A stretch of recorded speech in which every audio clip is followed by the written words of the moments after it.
सहजानंद स्वामी महाराज की जय।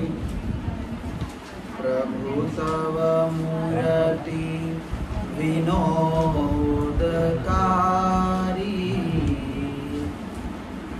पड़ पल विसरे नहीं जो विसारी। जुगल चरण सोड़ चिन्ह जेहा, नजर समीपे रहो हमारी एह। दुख हरिजननु दिले धरो छो, सुख निधि श्याम सहायता करो छो। तदपि भजन जे करे न भावे, नहीं नर जाति को जाति ते कहावे। ओम अवतारिणे श्री स्वामिनारायणाय नमो नमः। ओम श्री हरि कृष्णाय नमो नमः। ओम श्री घनश्यामाय नीलकंठाय सहजानंद स्वामिने नमो नमः। बोलिए स्वामीनारायण भगवान की जय। इष्टदेव भगवान श्री स्वामीनारायण आज सभेमध्ये उपस्थित पूज्य स्वामी दिव्य प्रकाशदासजी स्वामी, त्यांच्याकडे आपली आज परिवार सभा आहे असे ललित नेते आणि त्यांचे भाऊ प्रमोद नेते, त्यांचा परिवार आणि उपस्थित सर्व सत्संगी सर्वांना जय श्री स्वामीनारायण। जय श्री स्वामीनारायण। काल आपण गरुडामध्येचं पहिलं वचनामृत खूप मोठं आहे, त्यामध्ये यापैकी कोणी न होते म्हणजे पुन्हा लोमेश दादा होते फक्त। तर काल जे ऐकलं ते थोडं 5 मिनिटांमध्ये सांगून देतो। भगवान स्वामीनारायण म्हणतात की मोह टाळण्याचे 3 उपाय आहे, ज्यामध्ये मोह टाळायचा असला, कोणत्या पण वस्तूमधून आसक्ती सोडायची असली तर 3 उपाय केल्याने आसक्ती सुटते। भागवतजी मध्ये एक उदाहरण येतं, भरतजी आख्यान। भरतजी यांनी पूर्ण पृथ्वीचं राज्य सोडलं आणि पृथ्वीचं राज्य सोडून आणि गंडकी नदीच्या किनारी जाऊन आणि भगवंताची आराधना करण्याचा विचार केला। पण तिथे भगवान सूर्यनारायण यांना अंजली देता देता हातामध्ये हरणाचं बच्चं आलं आणि माझ्याशिवाय याचा कोण असा विचार करून आणि त्याच्या मागे त्याची सेवा करण्यामध्ये लागून गेले। भगवंताची सेवा करण्यासाठी आले होते पण त्यामध्ये मोह झाला। तर भगवान स्वामीनारायण म्हणतात की त्या टायमाला भरतजी यांना कोणत्या प्रकारचे संत मिळाले नाही, म्हणून त्यांचा मोह पण टळला नाही आणि त्या कारणाने त्यांना 3 जन्म घ्यावे लागले। तर असा मोह भगवान ऋषभदेव यांचे पुत्र होते तरी 3 जन्म घ्यावे लागले।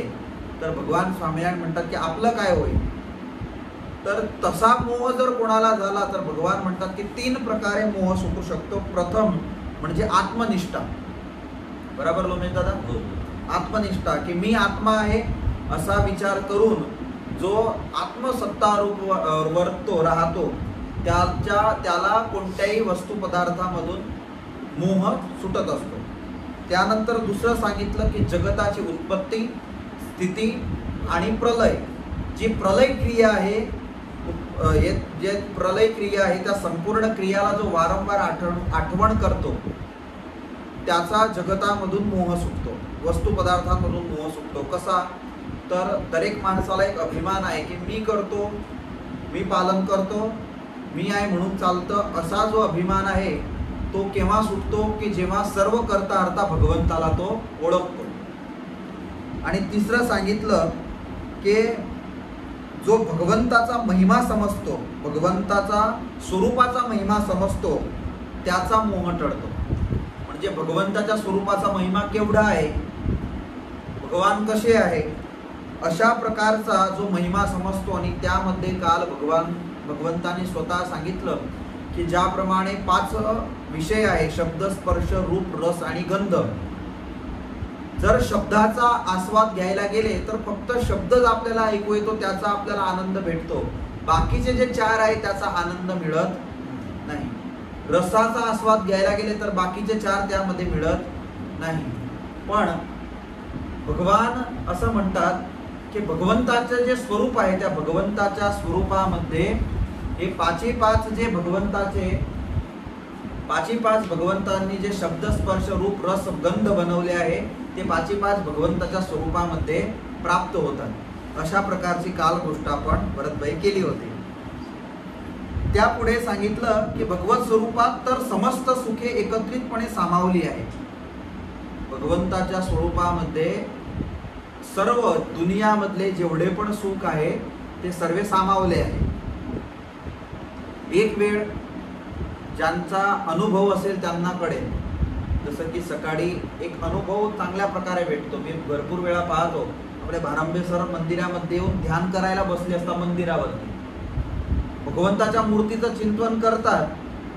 तर तो जो क्षण आहे तो एक वेळा पण आपण केला तरी पूर्ण जीवनपर्यंत नाही केलं तरी पण तो एक क्षण आपल्याला खूप आनंदाचा वाटतो.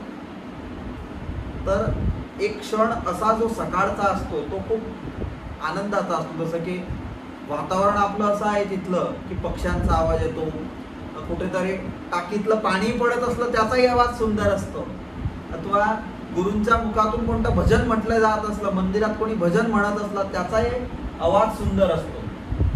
तर हे आहे, हे कधीतरी कोणाला अशी इच्छा झाली की एक वेळा मला बसून ध्यान करायचं आहे, तर त्यांनी जर 5 मिनिटं बसून भगवंताच्या मूर्तीचं ध्यान केलं तर तो क्षण त्याला जीवनपर्यंत याद राहतो. का राहतो?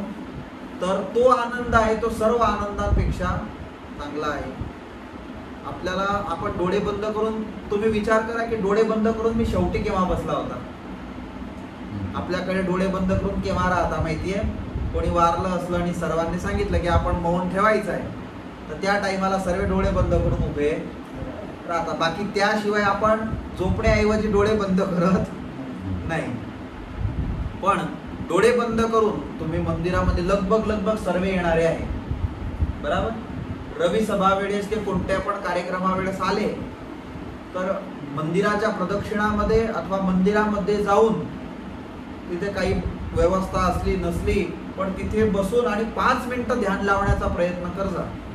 तो आनंद जगताच्या आनंदांपेक्षा श्रेष्ठ असो असं भगवंतांनी या वचनामृतामध्ये सांगितलं आहे. भक्ताने भगवंतासंबंधी जरी एकच विषयामध्ये दर्शन घेतले तरी ते पूर्ण काम झाल्याशिवाय राहत नाही.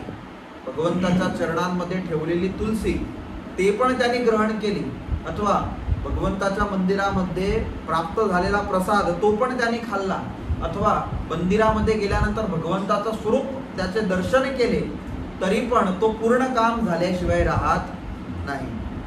त्याप्रमाणे भगवंताचे स्पर्श इतर विषयी पण आपल्या भक्ताला पूर्ण काम करीत असतात. भगवंताशिवाय असलेली माईक पंचविषयांची सर्व सुख तर नाशवंत आहे, पण भगवंतासंबंधी सुख मात्र अखंडित अविनाशी आहे. असा भगवंताचा महिमा असलेला विचार मनात परिपक्व करावा. तर भगवंताचा महिमा, स्वरूपाचा महिमा कसा समजावा? तर जगताचे सर्व पदार्थ नाशवंत आहे. असं नाही की खाणं सोडून द्यायचं आहे, राहणं सोडून द्यायचं आहे, की कुठेतरी जंगलात निघून जायचा असा विषय नाही आहे. पण असा मनामध्ये विचार ठेवणं, जसं आता अत्तर सर्वांना आवडतं, बरोबर. अत्तराची बॉटल सर्वांना आवडते, पण तेच अत्तर कोणी हातामध्ये काडी घेऊन चालणाऱ्या म्हाताराबांना द्या तर ते अत्तराच्या बॉटल करता पण जास्त औषधीची बॉटल जास्त सांभाळणारी असतात. एक वस्तूचा असं ह्या दुनियामध्ये परमाणूपासून दरेक वस्तू क्रिया होते. न्यायशास्त्र असं म्हणतं की एक परमाणू, दोन परमाणू, तीन परमाणू आणि अनेक परमाणू उत्पन्न होऊन या जगतामध्ये दरेक वस्तू बनलेली आहे. त्याला सायन्सच्या भाषामध्ये दुसरं काही म्हटलं जात असेल, पण संस्कृतचं सायन्स न्याय आहे. न्यायचं शास्त्र आहे ते आमचं विज्ञान आहे, सायन्स आहे. त्यामध्ये सर्व हे विषय सांगण्यात आले आहे. जिथे धूर दिसत असला तिथे अग्नी असेलच, अशा प्रकारचे अनेक प्रकारांचे सायन्स न्यायशास्त्रामध्ये आहे. तर त्याप्रमाणे भगवंताची जी मूर्ती आहे ते सर्व सुखदायी आहे. अशा प्रकारे भगवंताचा जो महिमा समजतो त्याला जगताचा महिमा ढिल्ला होत जातो आणि भगवंताचा महिमा पक्का होत जातो. भगवंताचा महिमा समजला त्यासाठी भगवंताचे चरित्र पण श्रवण करा. आज मी खूप सुंदर चरित्र ऐकलं, तुम्ही कधी ऐकलं नसेल असं चरित्र आज तुम्हाला आम्ही सांगतो. भगवंताचा महिमा त्याने समजला जाईल. ब्रह्मानंद स्वामी असं म्हणतात, चरित्राच्या शेवटी ब्रह्मानंद स्वामींनी हरिचरित्रामृत नावाचा ग्रंथ आहे, त्यामध्ये कृष्णानंद स्वामींनी तो ग्रंथ लिहिला आहे. आणि यामध्ये एक राजाला ब्रह्मानंद स्वामी भगवंतांनी ज्या ज्या भक्तांची रक्षणे केली त्या चरित्रांची कथा सांगत आहे. आणि त्यामध्ये ब्रह्मानंद स्वामींनी कच्छ प्रांताचा एक सुंदर प्रसंग लिहिला की शिवराम नावाचे एक भगवंताचे भक्त होते. भुजमध्ये, मूळ मांडवी गावाचे होते. भुजच्या बाजूला मांडवी गाव आहे. त्या मांडवी गावाचे हे भक्त होते आणि भुजचे जे राजा होते त्यांचे मुख्य कारभारी होते. आणि भुजच्या राजाची जी तिजोरी होती ते सर्व धन संपत्ती राजानी, तिथे समुद्र, त्या समुद्राच्या मध्यभागी एक टापू सारखं, आयलँड सारखं होतं. त्या आयलँड वरती तिजोरी ठेवली होती आणि त्यांच्या मुख्य कारभारी या शिवलालला ठेवलं होतं. शिवशंकर नाव होतं त्यांचं, शिवलाल नाही. तर शिवशंकरला ठेवलं होतं आणि त्यांना सांगितलं होतं की तुम्ही याचं रक्षण करायचं. आणि 10 सैनिक त्यांना दिले होते. 10 सैनिक घेऊन आणि त्या तिथे राहायचे त्या आयलँड वरती आणि तिथे सर्व सांभाळायचे. राजाचे माणसं यायचे, जे संपत्ती पाहिजे ते नावमध्ये भरून घेऊन जायचे अथवा संपत्ती आणायची असली तिथे ठेवून जायचे. पण हे असे भगवंताचे भक्त होते, कायम भगवंताचं भजन करणारे होते. भगवान यांनी कसा चमत्कार दाखवला, कृष्णानंद स्वामींनी असं लिहिलं आहे की भगवंताचा भक्त असला त्याच्या समोरच एक कथा सांगावी, बाकी भगवंताचा अभक्त असला, ज्याला भगवंताचा महिमा नसला, त्याला कधी पण ही कथा सांगू नाही. तुम्ही सर्व भगवंताचे भक्त आहे म्हणजे तुम्हाला सांगण्या योग्य आहे. तर हे शिवशंकर जे होते तिथेच राहायचे, तिथेच झोपायचे, तिथेच जेवणाचं पण त्यांना भेटून जात होतं. 10 सैनिक सेवेमध्ये होते. आता एवढं सर्व धन, भुज राजाचं सर्व धन, म्हणजे त्यांच्यासोबत जे 10 सैनिक होते त्यांना असं झालं की आपण एक काम करूया, शिवशंकरला मारून टाकू आणि पैसे घेऊन सर्वे दुसऱ्या देशांमध्ये निघून जाऊ, आपल्याला कोणी पकडू शकणार नाही. असं असतं ना, दुसऱ्या देशात निघून गेला स्वतंत्र फिरू शकतो. माल्या काय करतोय, आहे गुन्हेगार, भारताचा पूर्ण देशाचा गुन्हेगार आहे, पण त्याने काय केलं, युके मध्ये राहतो, फिरतोय.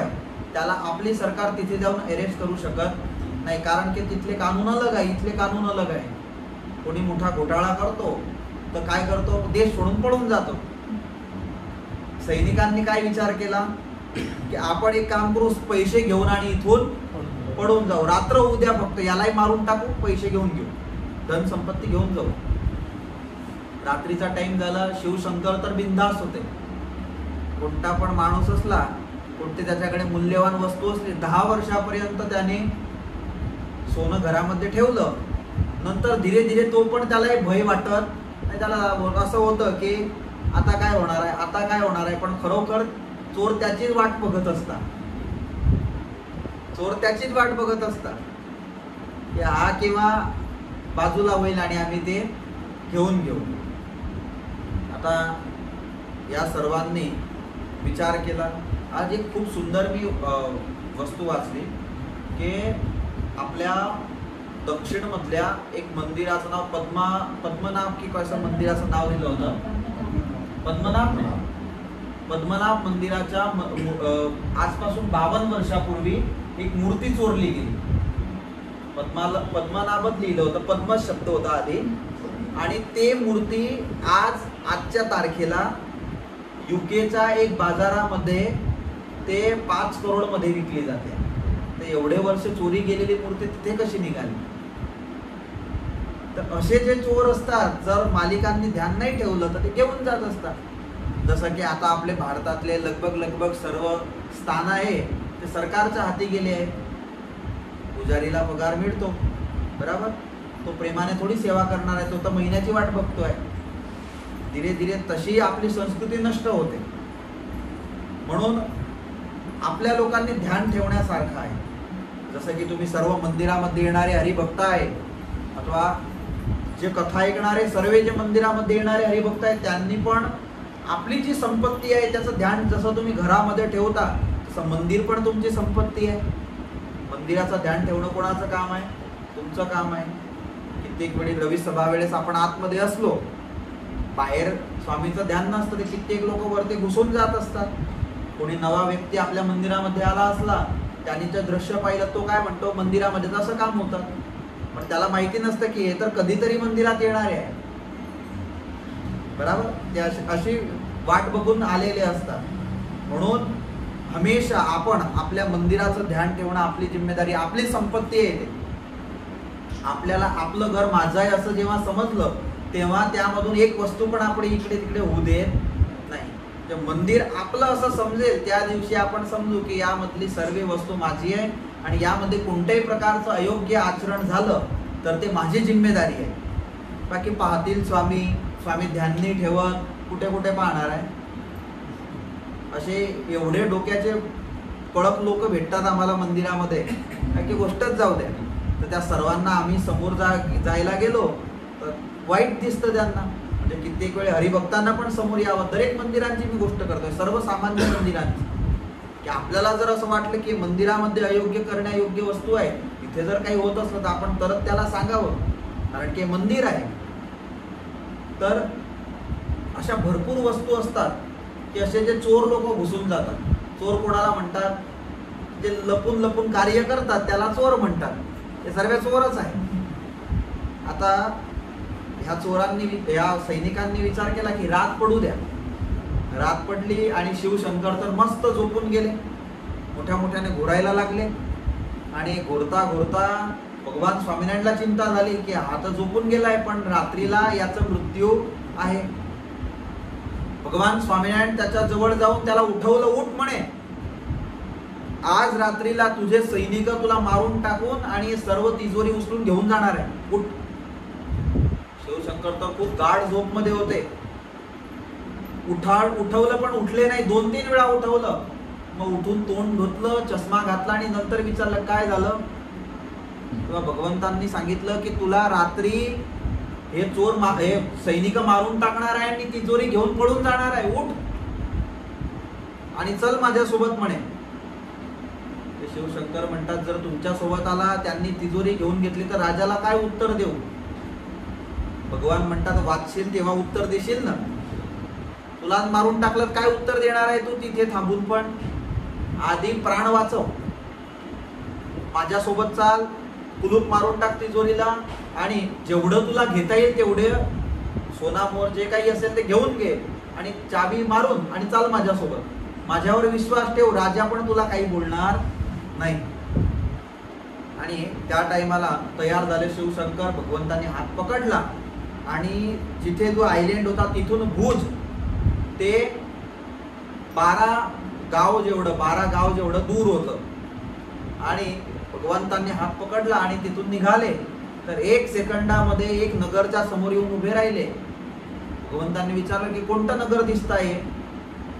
यांनी सांगितलं इथं मांडवी दिसतंय म्हणे, माझं गाव. मांडवीला आले आपण. भुजवरून काही जास्त नाही, 5 किलोमीटरवर आहे मांडवी. फक्त समुद्र पार करून मांडवीला आपण आलो म्हणे. मांडवीला मोठा समुद्र आहे. आपले संत वडतालवरून जेव्हा आपला धनुर्मास असतं, माघ स्नान असतं, तुम्हाला माहिती असेल की माघ स्नान मध्ये मडकं भरून आणि पूर्ण रात्रीपर्यंत त्याला ठेवण्यात येतं आणि सकाळी आंघोळ त्याच्याने केली जात असते. माघ स्नानचा खूप महिमा आहे.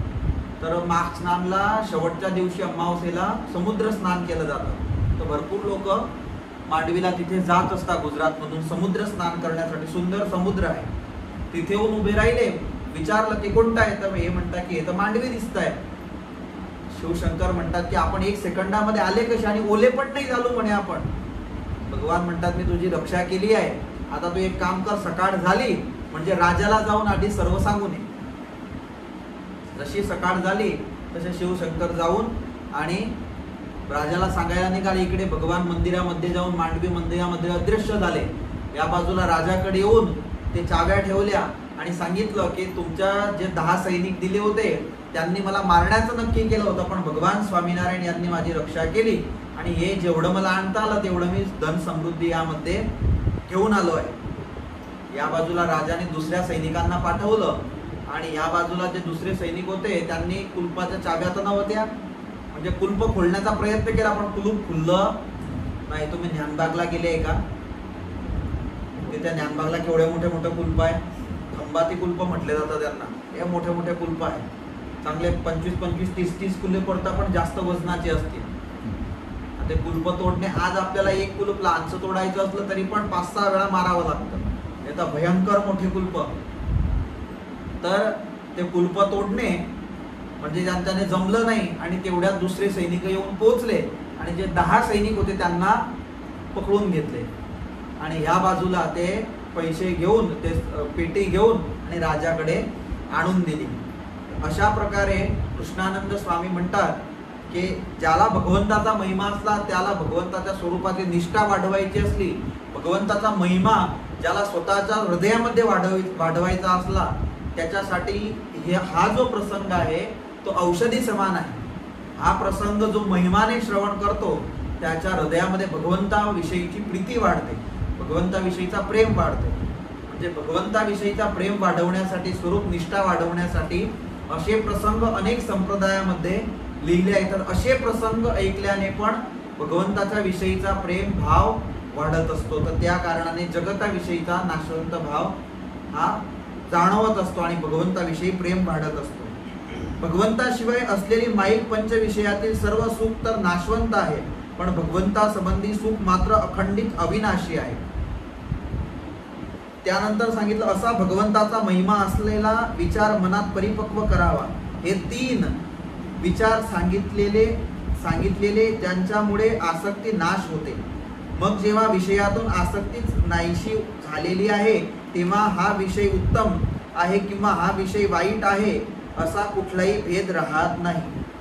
जशी सौंदर्यवती स्त्री भासते तशीच कुरूप असलेली स्त्री पण भासते. तसेच पशु पक्षी, लाकडं, गौऱ्या, दगड व सोने इतर सर्व एक सारखेच वाटते व उत्तम पदार्थांमध्ये अजिबात मोह होत नाही.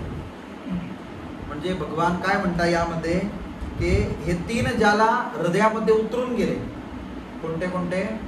आत्मनिष्ठा, त्यानंतर प्रलय क्रिया आणि त्यानंतर तिसरं भगवंताच्या स्वरूपाची महिमा. भगवंताच्या स्वरूपाचा महिमा, या 3 वस्तू ज्याला उतरल्या त्याला मग दुनिया कशी भासते? तर लाकडं, गौऱ्या आणि जे बाकीचे सर्व वस्तू आहे ते आणि सोनं एक समान दिसतं. कसं दिसतं? एक समान दिसतं. गुणातीतानंद स्वामींनी खूप सुंदर प्रसंग लिहिला. एक सत्संगी स्वतःच्या पत्नीला घेऊन आणि गडपूरला भगवान स्वामीनारायणचे दर्शन करायला निघाला. पुढे पती चालत होता आणि मागे पत्नी चालत होती. आता सोबत यासाठी चालत नव्हते, सोबत चालले तर गप्पा मारतील, दूर दूर चालले तर भगवंताचं भजन करतील, म्हणून ते पुरुष पुढे चालत होते आणि महिला मागे चालत होत्या. भगवंताचं भजन करीत होते दोघं पण. आणि रस्त्याने चालता चालता त्या पुरुषांना एक सोन्याची बांगडी दिसली. काय दिसली? सोन्याची बांगडी दिसली. आणि त्यांनी काय केलं? खालती बसले, विचार केला की मागे माझी पत्नी येते आहे, आपण सत्संगी आहोत, कोणाची पण पडलेली वस्तू घेण्याचा भगवान स्वामींनी नाही सांगितलेला आहे. विचारल्याशिवाय कोणाची पण वस्तू घ्यायची नाही. आणि हे तर सोनं आहे आणि स्त्रीचं मन सोन्यामध्ये जास्त बिघडतं, म्हणून एक काम करतो, यामध्ये कलियुगाचा वास आहे, माटी घेऊन आणि आणि त्याच्यावर माती टाकून दिली. पुढे निघून गेले. दुपार झाली, एक झाडाखालती बसले. मागे मागे त्यांची पत्नी आली, झाडाखालती बसले. म्हणजे त्यांनी सहज विचारलं की रस्त्यामध्ये तुम्ही खालती बसले होते, काय केलं तुम्ही, का खालती बसले होते, काही झालं होतं का? यांनी सांगितलं की काही नाही. त्यांनी खूप आग्रह केला तेव्हा सांगितलं की रस्त्यामध्ये येताना एक सोन्याची बांगडी पडली होती, मला झालं की तुझं मन खराब होईल म्हणून मी त्याच्यावरती माती टाकून दिली. तेव्हा गुणातीतानंद स्वामींनी सांगितलं, लिहिलं की तेव्हा ते स्त्री असं म्हटली की तुम्हाला तर ते सोनं दिसलं, पण माझ्या मनामध्ये तर दिसलं असतं ना तर तुम्ही काय केलं माहितीये, मातीवर माती टाकली. मला तर सोनं पण मातीसारखं दिसतं. असे पण भक्त स्वामीनारायण संप्रदायामध्ये झाले. तुम्हाला तरी ते सोनं दिसलं, पण मला तर ते मातीच दिसली. म्हणजे असा जो असला कसा, जे तीन ज्याच्या हृदयामध्ये फिट झाले ते त्याला लाकडं, गौऱ्या, माती आणि सोनं एक समान दिसत असतं. भगवान श्रीकृष्ण यांनी गीताजी मध्ये पण लिहिलाय, समलोढा कांचन गीता, ज्यामध्ये भगवान श्रीकृष्ण म्हणतात की सोनं आणि लोखंड ज्याला एक समान दिसतं, त्याचा पुढे भगवंतांनी उल्लेख केलेला आहे. पण यामध्ये सर्व वस्तू एकत्रित दिसायला लागतात. कुरूप स्त्री आणि सुंदर स्त्री ती पण एक समान दिसायला लागते. ज्यामध्ये आपण जर उदाहरण घ्यायला गेलो तर सुखदेवजी महाराज होते, मातांच्या गर्भातून निघाले, 12 वर्षापर्यंत माताच्या गर्भात राहिले. किती वर्ष? 12 वर्षपर्यंत. 12 वर्षानंतर जेव्हा निघाले, आधी तर निघायचं नाही सांगितलं. व्यासजींच्या पत्नीला खूप त्रास होऊ लागला. तेव्हा व्यासजींनी प्रार्थना केली की तुम्ही बाहेर या. तेव्हा सुखदेवजी महाराज म्हटले, बाहेर आला तर मला माया चिपकून जाईल, मला मोह होईल, माझी माता, माझे पिता. तुम्ही एक काम करा, तुम्हाला तुमच्याकडे तर खूप मोठी विद्या आहे, 1 सेकंदापुरती तुम्ही मायाला हटवून द्या दुनियामधून. काय सांगितलं? 1 सेकंदामध्ये तुम्ही मायाला हटवून टाका, तर मी त्या सेकंदामध्ये बाहेर येऊन जातो. ते म्हणतात की नाही, 1 सेकंदासाठी माया मी हटवू शकत नाही, तर मी बाहेर नाही येणार, मी बाहेर नाही येणार म्हणे. तर व्यासजींनी काय केलं की 1 सेकंदापुरती माया हटवली आणि तेवढ्यात सुखदेवजी महाराजांचं प्रागट्य झालं. पण त्या 1 सेकंदामध्ये भरपूरच जन्म झाला, ज्यामध्ये 9 लाख योगींचा जे जन्माला आले ते सर्वचे सर्व 9 लाख योगी म्हटले गेले. भगवान स्वामीनारायण वन विचरण करताना 9 पर्वतवरती गेले आणि 9 लाख योगींना 9 लाख स्वरूपांनी भेटले होते. ते 9 लाख योगी केव्हा जन्माला आले? जेव्हा व्यासजींनी 1 सेकंदामध्ये फक्त माया बंद केली. त्या टाइमाला सुखदेवजी महाराजांचा जन्म झाला आणि जेवढ्या पुत्रांचा जन्म झाला, 9 लाख पुत्र जन्माला आले आणि ते सर्वचे सर्व योगी झाले. ते सुखदेवजी महाराज तिथून पडत सुटले, जन्म होता बरोबरच. आता सुखदेवजी महाराज पडायला लागले आणि त्या टाइमाला तिथे काय गोपी होत्या, त्या आंघोळ करत होत्या. सर्व गोपिका आंघोळ करत होत्या आणि त्या टाइमाला सुखदेवजी महाराज तिथून निघाले तर सर्व गोप्या आंघोळ करत राहिल्या. सुखदेवजी महाराज तिथून निघून गेले. त्यानंतर नारदजी निघाले आणि नारदजीला पाहता बरोबरच सर्व गोपिकांनी वस्त्र घातले. तेव्हा नारदजींनी विचारलं की सुखदेवजी महाराज निघाले तेव्हा तुम्ही कोणी वस्त्र घातले नाही आणि मी निघालो तेव्हा तुम्ही सर्वांनी वस्त्र घालून घेतले, असं का केलं? तेव्हा त्यांनी सांगितलं की तुमच्या नजरेमध्ये अजून पण ही स्त्री आणि हे पुरुष आहे, पण सुखदेवजी महाराजांच्या दृष्टीमध्ये तर सर्व जीव प्राणी मात्र एकच आहे. त्यांना कोणत्याही प्रकारचा मोह नाही. म्हणजे त्यांना तर सर्व जीव एक समान दिसत आहे, पण तुम्हाला दिसत आहे की हे स्त्री आहे आणि हे पुरुष आहे. म्हणून अशा प्रकारचा जो असतो, जसं की ह्या दुनियामध्ये तीव्र वैराग्य जे आजपर्यंत झाले असतील मोजके आहे, ते सर्वांना नसतं.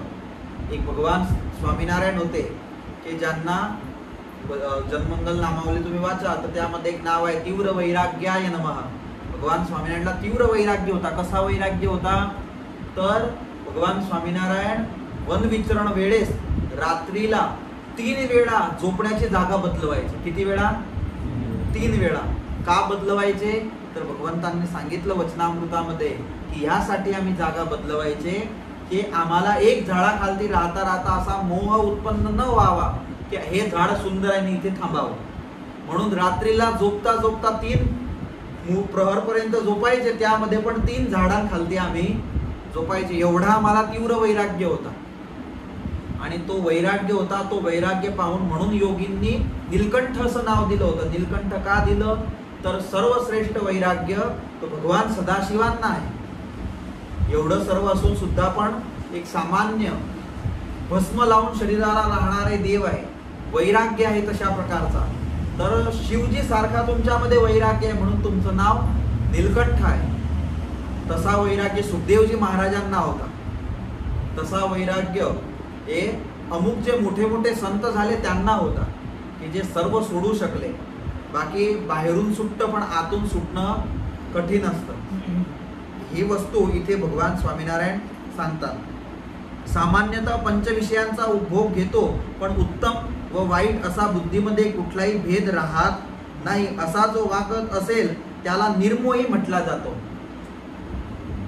निर्मोही कोणाला म्हटला जातो तर ज्याला शरीर चालवायचं आहे म्हणून जेवण करायचं पण त्याच्यामध्ये कोणत्याही प्रकारची आसक्ती त्याला नसते. कोणी म्हणता नाही की आम्हाला 4 टाइम जेवल्याशिवाय चालत नाही, तर तो निर्मोही म्हटला जात नाही. पण खरोखर पाहायला जा तर जेवण म्हणजे काय आहे तर उपनिषद असं म्हणतात की जेवण म्हणजे एक औषधी आहे.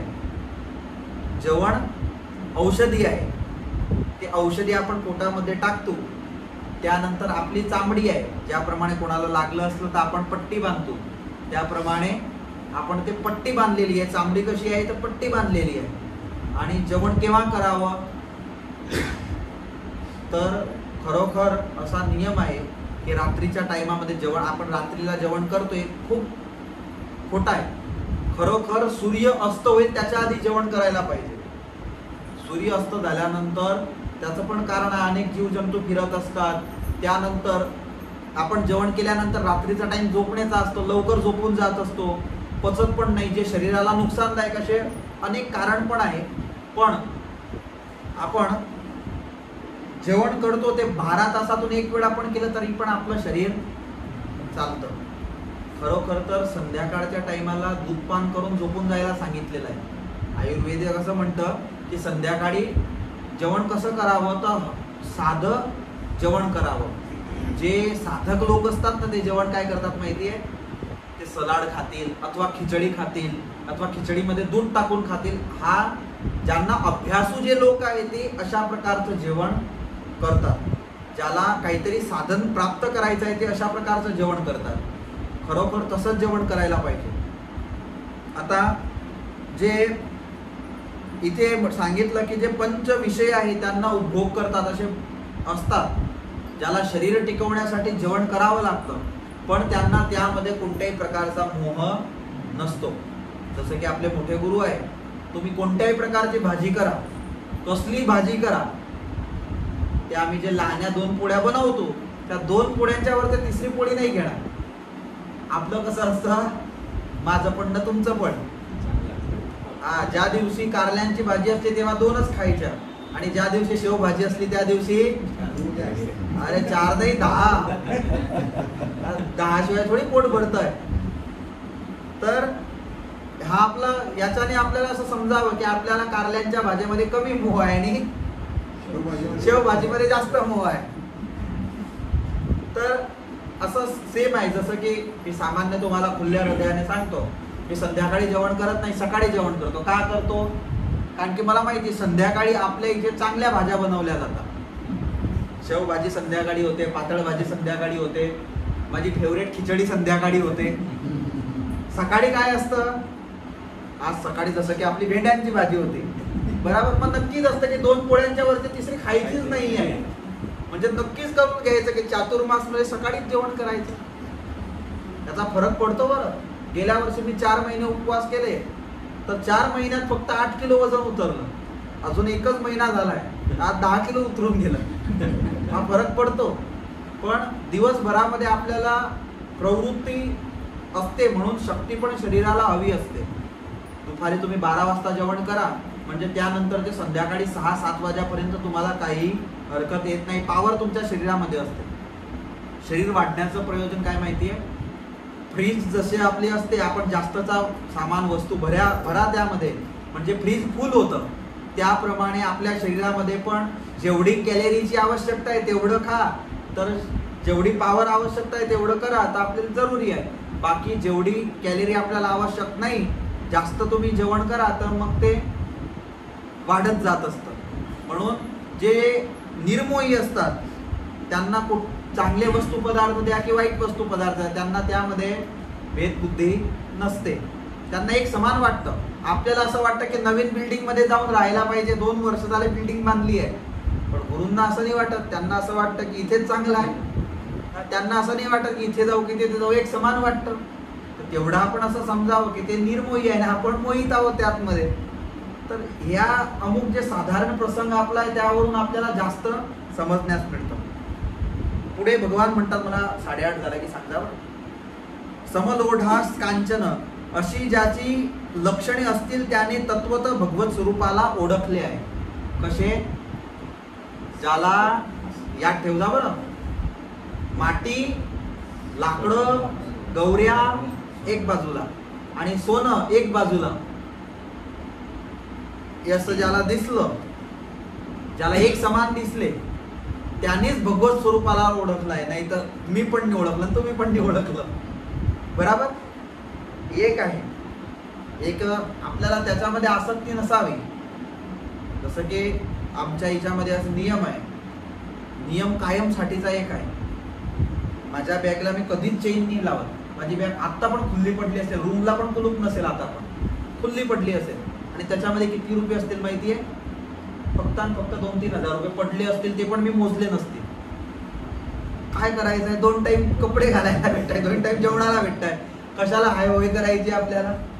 आणि लोक म्हणतात आहे की तुम्ही मग जळगाव मंदिरचे कोठारी, मग काय पाहायचंय? काय गरज आहे? गरज पडते तेव्हा मागून घ्यायचे. बरोबर? पेट्रोल टाकून बिल देऊन द्यायचं आहे, दुसरं करायचं काय आहे? म्हणजे ज्याला पैशांमध्ये मोह असला, ज्याला खाण्यापिण्यामध्ये मोह असला, ज्याला कोणत्या व्यक्तीमध्ये मोह असला, त्याला काय म्हणता माहिती आहे? काय म्हणता? त्याला युवराज राणे म्हणतात, त्याला भरतभाई म्हणतात, त्याला वारंबे सर म्हणतात. आहे म्हणून तर संसारामध्ये आहे ना.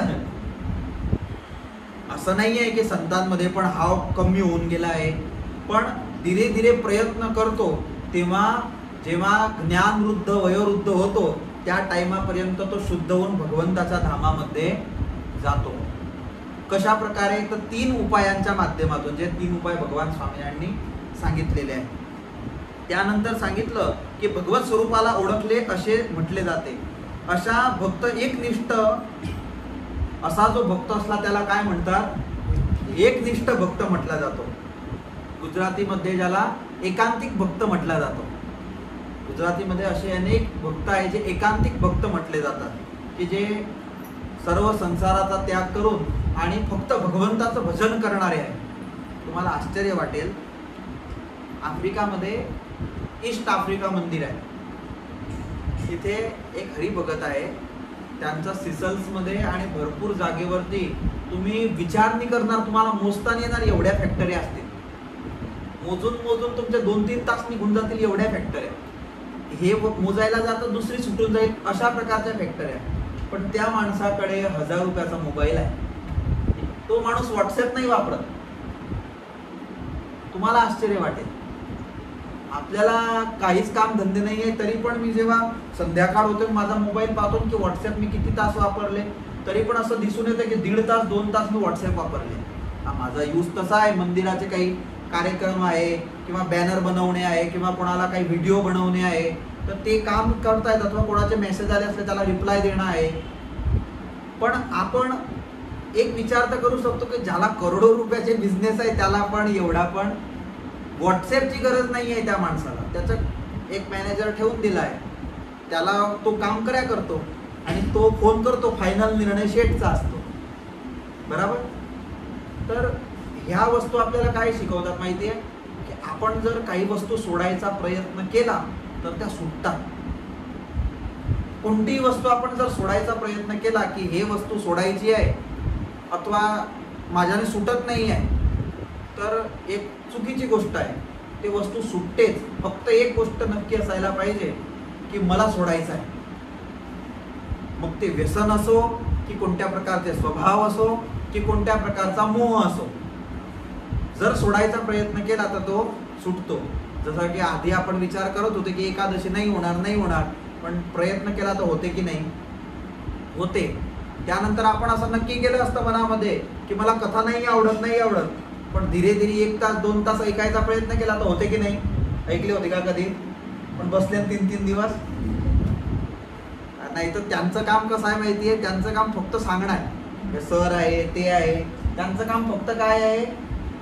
आपण 3 तास बोलू, तुम्ही ऐका. पण तुम्ही बोलसाल तर आम्ही ऐकणार नाही. पण जेव्हापासून मंदिर झाला तेव्हापासून सर ऐकताय की नाही? हा अभ्यास म्हटला जातो. भगवान श्रीकृष्ण गीताजी मध्ये म्हणतात की अभ्यासाने दरेक वस्तूला शिकू शकतो आणि दरेक वस्तूला प्राप्त करू शकतो. त्याप्रमाणे हा अभ्यास आहे. हे जे भगवान स्वामींनी सांगितलं हे ज्ञान आहे, उतरवायचं आहे, पण हा अभ्यास आहे. या ज्या गोष्टी सांगितल्या 3 आणि त्यानंतरचा हा अभ्यास सांगितला भगवान स्वामींनी यांनी. पुढे टाइम झाला की आहे अजून? आहे ना? थोडस अजून सुंदर एक पुढे भगवान स्वामींनी गोष्ट केली, ते आपण करून घेऊ. तर तसा जो भक्त असला तसा पतिव्रता सारखी भक्ती तर त्याचीच समजावी. पतिव्रताची भक्ती आपण म्हणतो कोणाला म्हणतो? तर पतिव्रताची भक्ती कोणाला? तर ज्याला ह्या सर्व वस्तू एक समान दिसतात त्याची भक्ती कशी समजावी? पतिव्रताची भक्ती समजावी. म्हणजे आता जर केव्हा या वचनामृतामध्ये वारंवार पतिव्रताची भक्ती येते, तर पतिव्रताची भक्ती आली तेव्हा तुम्ही हे जे आज मी तुम्हाला सांगितलं हे लक्षात ठेवावं. तोच खरा ज्ञानी भक्त आहे. भगवान श्रीकृष्ण गीताजी मध्ये काय म्हणतात की ज्ञानी भक्त मला अतिशय प्रिय आहे. भगवान स्वामीनारायण हरिचरित्रामृत सागर मध्ये असं म्हणतात की बुद्धिशाळी भक्त आम्हाला अतिशय प्रिय आहे. कोण? भगवान स्वामीनारायण काय म्हणतात की बुद्धिशाळी अजून भक्त हा आम्हाला अतिशय प्रिय आहे. यामध्ये काय सांगितलं की तोच खरा ज्ञानी आहे. अजून बुद्धिशाळी कोणाला म्हणावं, ज्ञानी कोणाला म्हणावं, ते पुढे भगवान स्वामीनारायण खूप सुंदर सांगतात. आणि तशा भक्तावरच भगवंत अतिशय प्रसन्न होतात. कोणावरती? जो ज्ञानी आहे, बुद्धिशाळी आहे. पण कसा बुद्धिशाळी? ज्याला हे वरती सांगितलेलं ज्ञान आहे. जसं ते ज्याला हे सर्व एक समान दिसतं, तो आपल्याला जर कोणाला असं सांगितलं, जसे की आपले भंडारी स्वामी आहे, त्यांना तुम्ही 500 रुपयाची नोट द्या की 1000 रुपयाची नोट द्या, त्यांना ते मला विचारायला येतील की हे काय आहे. बरोबर? आपल्यासारखा बुद्धिशाळी असला, आता आफ्रिकाला गेलो तर तिथे करन्सी तिथली दिली जाते, तरच आपण ऍप्लिकेशन डाउनलोड केली, आपली तिथली रुपीज टाकली म्हणजे आपली रुपीज दिसून येते. ते आपल्यासारख्या बुद्धिशाळी माणसाला माहीत पडतं. पण हे बुद्धिशाळी आहे की ज्याला 100 रुपये आणि 500 रुपयामध्ये पण कळत नाही, ते बुद्धिशाळी आहे. भगवान स्वामींच्या मताने कोण बुद्धिशाळी झालं? आहे की नाही? विचित्र रीत. तर हेच समजायचं आहे हिच्यामध्ये. भगवान म्हणतात की तो ज्ञानी आहे. कोण? की ज्याला हे कळत नाही तो. जसं की भरतजींना 3रा जन्म ब्राह्मणच्या इथे भेटला, शाळेमध्ये जायचे ते 1-2 शिकवायचे, ते 1-2 शिकलेच नाही. कारण की जास्त जगतामध्ये हुशार व्हायला गेलो तर फसलो होतो गेल्या जन्मामध्ये. आता हुशार व्हायचं नाही, तर ते खरे ज्ञानी म्हटले गेले. तर अशी उलटी रीत आहे अध्यात्माची. बरोबर? त्यामध्ये पुढे सांगितलं की तसा भक्तावरच भगवंत अतिशय प्रसन्न होतात. तसाच भक्त भगवंताला खूप आवडतो. कसा आवडतो? की ज्याला सर्व एक समान दिसतं. चला आता जर आपण एक समान पाहायला गेलो तर 5 रुपयाची वस्तू आपल्याकडून कोणी घेऊन गेलं आणि आपल्याला 1 रुपया देऊन गेला तर काय करसाल? हे पण योग्य नाही. व्यवहारामध्ये व्यवहाराप्रमाणे राहायला पाहिजे. व्यवहार भगवान स्वामींनी पण शिकवला आहे. पण इथे जेव्हा भक्ताची गोष्ट होते आहे तर तेव्हा असं समजावं की जेव्हा अमुक ज्या वस्तू आहे ना, आपण सर्व वस्तूंना एकत्र करतो, अशी गोष्ट केली म्हणजे त्या वस्तूला आपण व्यवहारामध्ये घुसवतो. बरोबर? पण अशा वस्तूंना आपण बाकीच्या अनेक जागेवरती पण करू शकतो. अशा वस्तूंना आपण आपल्या जेवणामध्ये आपण घेऊ शकतो का? आपल्याला दररोज संध्याकाळी लाल भाजीच पाहिजे अथवा चटाकेदार पाहिजे, तर ती वस्तू यामध्ये समजावी. ह्या वस्तू फक्त आपलं काय आहे, हजार वस्तू आहे, त्यामधून आपल्याला काय दिसतं की भगवंतांनी गोष्ट केली, पण बरोबर नाही, कारण की व्यवहारामध्ये असं करता नाहीये. पण फक्त व्यवहाराचीच गोष्ट नाही आहे, त्या हजार वस्तूंपैकी बाकीच्या 999चा विचार करा. तर फक्त व्यवहाराची गोष्ट नाही, इथे स्वभावाची पण गोष्ट आहे, इथे हरिभक्तांमधली पण गोष्ट आहे, इथे मंदिराची पण गोष्ट आहे, इथे बाकीच्या सर्व गोष्टी तुम्ही मोजायच्या आहे. तर तसा जो भक्त असला तो भगवंताला खूप आवडतो, असे गीताजीमध्ये भगवान श्रीकृष्ण यांनी पण सांगितलं आहे. भगवान स्वामीनारायण यांनी पण तीच गोष्ट यामध्ये सांगितले आहे. तर आजच्या वचनामृतामध्ये आपण काय शिकलो, तर 3-4 वस्तूंचे पॉइंट आजच्या दिवशी आपण यामधून ग्रहण करायचे आहे. तर सर्वप्रथम मुख्य पॉइंट जो आला, मला आवडला तसा पॉइंट, तुम्हाला कोणता आवडला, याद राहिलं का? सकाळी मी यज्ञ करतो ना, तर पहिले 2-3 दिवस पूर्ण ध्यान यज्ञामध्ये राहत होतं. पण आजच्या दिवशी मी बघितलं तर यज्ञ आहे आपला महारुद्र याग, तर त्याच्या विचारांमध्ये डुबून गेलो. पहिल्या 5-6 मंत्र जाप वेळा भगवान असं याद राहिलं की यज्ञ करतोय, यज्ञ नारायणला आहुती देतोय, आणि शेवटचे 10-15 मंत्र जाप बाकी होते तेव्हा लक्षात आलं की भगवानचं स्मरण करायचं. तसं कथामध्ये पण होतं. तुम्ही सांगा खरं, आम्ही ऐकतोय, आम्ही दुसऱ्या विचारांमध्ये, आमची 11 वाजताची ट्रेन चुकणार आहे की नाही? हा दरेकांना अलग अलग टेन्शन आहे. तर काय तुम्हाला आजचं वाक्य आहे आवडलं, मला आवडलं ते मी तुम्हाला सांगतो आधी, की जो असा ज्ञानी भक्त असला, कसा, जो वरती 3 प्रकारांचा, ज्याला माटी आणि सोन एक समान भासतं, तसा जो ज्ञानी आहे तो संसारामध्ये राहतो, विषय भोगवतो, तरी सुद्धा त्याला त्यामध्ये बंधन होत नाही, त्याला एक समान ते दिसत असतं, त्याला त्यामध्ये मोह होत नाही. तशाला निर्मोही भक्त म्हटलं जातं. हे भगवान स्वामींचं आजचं मला आवडणारं सर्वात सुंदर वाक्य होतं. तुम्हाला काय याद राहिलं ते सांगा, एक वाक्य, लहान मोठं. वचनामृतचं फक्त बाहेरच्या गोष्टी केल्या त्या नाही. वचनामृत याद ठेवायचं, तुम्ही बाहेरच्या गोष्टी याद नाही ठेवायच्या, काही त्या समजण्यासाठी ठेवायच्या फक्त. तर यामध्ये सांगितलं की भगवत स्वरूपाचा महिमा समजावा. जो भगवत स्वरूपाचा महिमा समजतो त्याच्यातून मोह सुटतो. आज भगवत स्वरूपाचा महिमा आला. त्यानंतर शेवटी गीताजी मधलं उदाहरण भगवान स्वामीनारायण यांनी दिलं की असा जो ज्ञानी भक्त असला, कसा, तर ज्याला माटी आणि सोने एक समान दिसतं, तो त्याच्यावरतीच भगवंताची खरी प्रसन्नता असते, आणि तोच भगवंताला अतिशय प्रिय आहे, आणि तोच ज्ञानी भक्त आहे. अशा 3 पॉइंट भगवान म्हटले त्या उदाहरणानंतर. तर या आज तुम्ही नोट करून घ्या, अथवा झोपण्याआधी 2 मिनिटं याद करून आणि भगवंताचं स्मरण करून. हे भगवान बोलले होते. वेदवाणी समान हे आहे. आपण वेदवाणी वाचल्यानंतर, ऐकल्यानंतर आपल्याला समजत नाही. वेदवाणी कशाला म्हटली गेली? भगवंताच्या मुखातून निघाली म्हणून वेदवाणी म्हटली गेली. तर हे पण भगवंताच्या मुखातून निघालं आहे, पण हे आपल्याला समजत आहे. तर ह्या आपल्याला जर समजत आहे, तर याचं जर एक वेळा आपण चिंतन केलं ना, तर